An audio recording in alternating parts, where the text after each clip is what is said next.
Hello everyone, welcome to my channel history with Srishti. आज हम बात करेंगे Centre for Historical Studies JNU के ट्यूटोरियल सिस्टम के बारे में।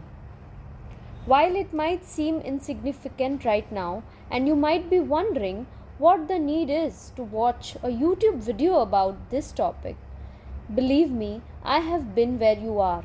When I entered JNU as a fresh MA history student, there was one thing that occupied my mind and the minds of my classmates. How do we actually navigate the tutorial system? At that time, answers weren't very clear or very easily accessible.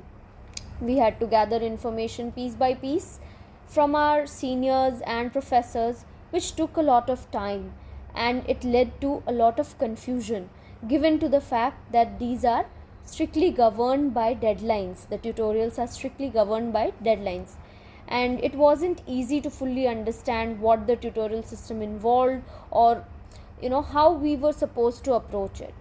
That's exactly why I am making this video, to help you get started and make things easier for you.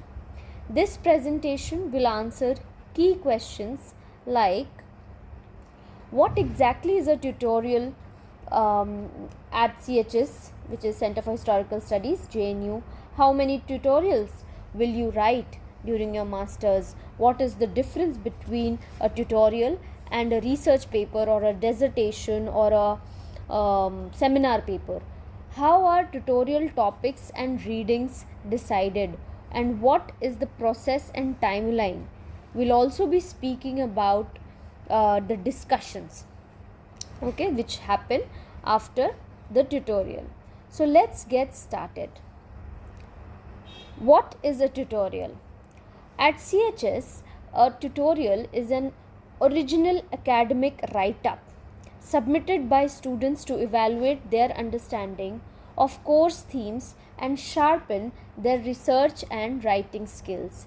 Each tutorial is roughly 2500 to 3000 words, and it is written in plain English.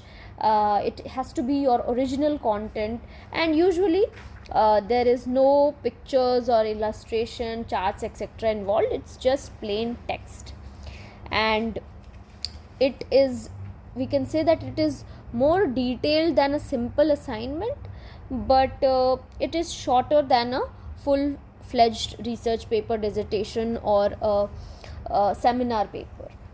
Coming to what is the frequency at which you will be writing tutorials. So you have to, as I have told in my previous video also, you have to write 2 tutorials per course in each semester.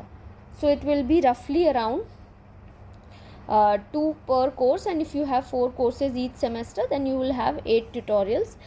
In total, you will be having roughly around 25 to 28 total tutorials during your entire master's program. Sometimes tutorials are replaced with tests, but that happens in a very rare case scenarios.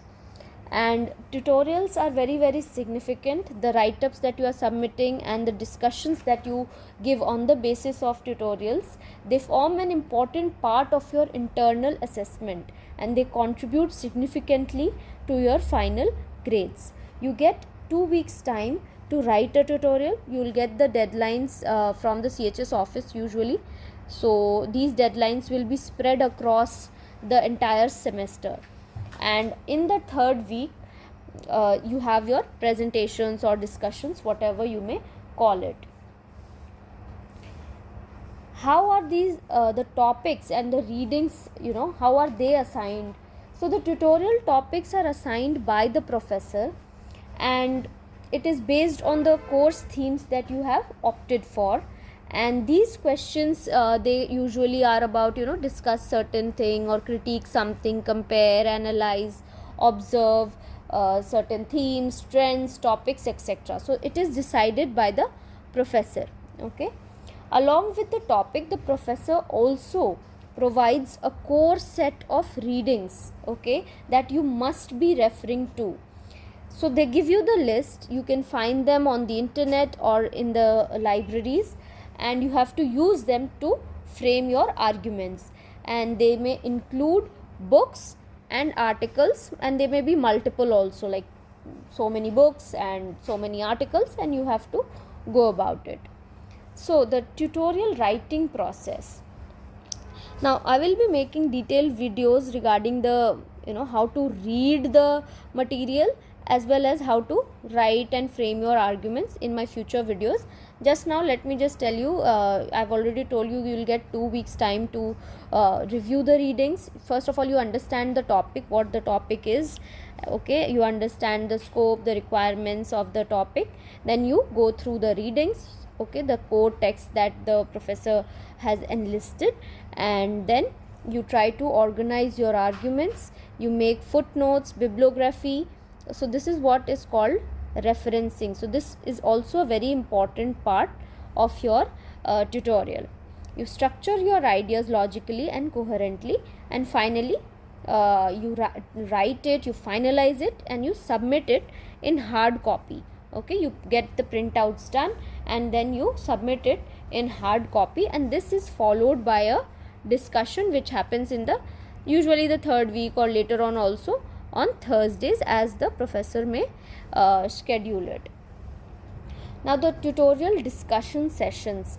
About these discussions, there are usually 5 to 10 or maybe more also of your own classmates who have opted for the same course, and the professor present, and happens on Thursdays. I have told you, you have to present and justify your points. Whatever you have written, you can summarize them, and you'll get an allotted time. Sometimes there's a time limit, sometimes there's not, and you have to present it orally only. So you don't need to make any PPTs or anything.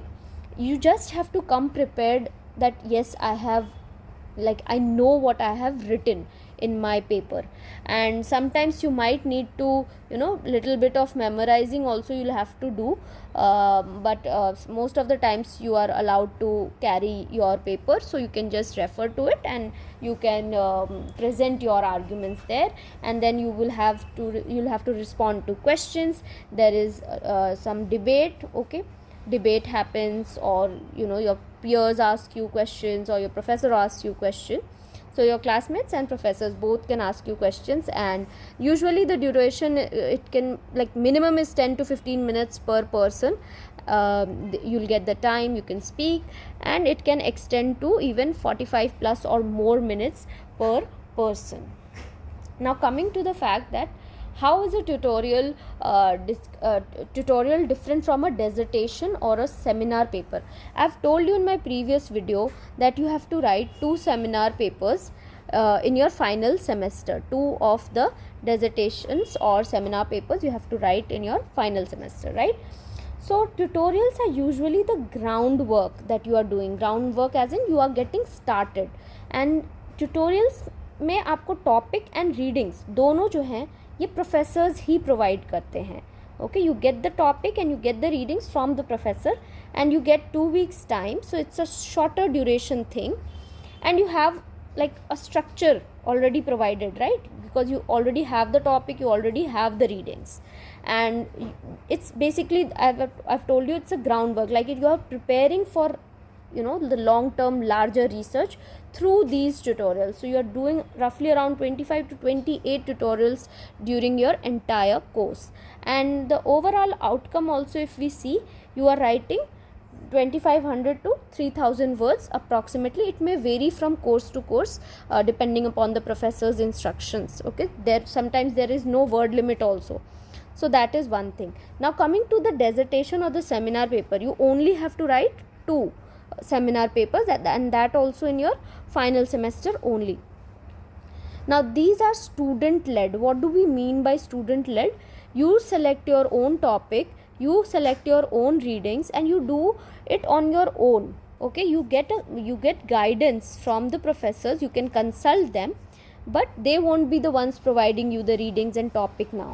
And it's a long term project because it's being counted like a course, okay, and it is 6 months roughly long, that is 1 semester long, and it is evaluated as an academic paper. The very important thing over here, 2 very important things are, you are introduced to primary sources for the first time in the seminar, when you are doing your seminar, that is, you have to consult primary sources to write your seminar. So this is a very important aspect of the seminar paper.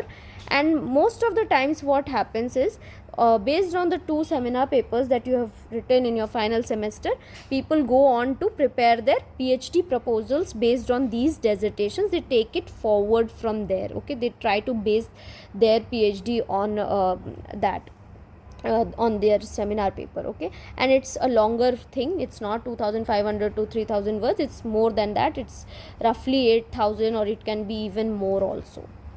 So yes, that is a quick overview about tutorials. In my future videos, I will be talking about how do you go about navigating the readings that are specified for tutorials, how do you make notes from them, how do you form your arguments, and what does a tutorial finally look like, how do you design the first page. There's no fixed rule for it, but yes, to get an idea, if you're completely clueless what all should be included in the first page, then I can tell you that. And yes, very important is bibliography and the footnotes. So this also I'll be taking up in my next video. So yes, if you like this video, you can like, share, subscribe. Sharing is very important because it might help your classmates also. And all the best. Thank you for watching.